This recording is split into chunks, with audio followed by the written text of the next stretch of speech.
As a product manager, you may have heard things like statistical significance and confidence interval and sample size and wondered, what are those things? Statistics seems a bit scary. Well, it doesn't have to be. It's actually pretty straightforward if you learn a few concepts, and I'm going to teach you one of those concepts right now to show you. Say we've got a 6-sided die, and you're going to roll it. What's the probability that you're going to get a 1? Well, it's 1 out of 6. What's the probability that you're going to get a 2?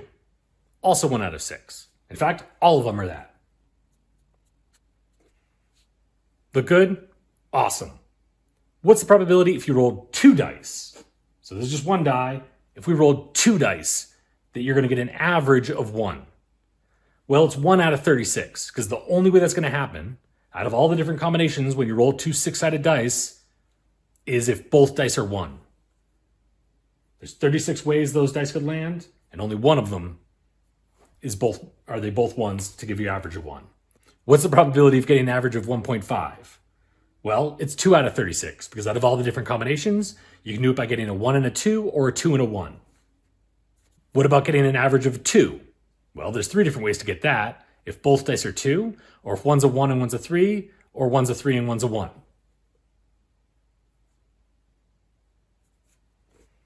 You see it's going up, 1, 2, 3, and it goes all the way up to 6 out of 36 ways to get an average of 3.5, and then all the way back down again to get an average of 6, because the only way to do that, the only one way out of the 36, is to get both 6s. So, from going from a single die to 2 dice, we go from what is a complete flat distribution to a triangular distribution.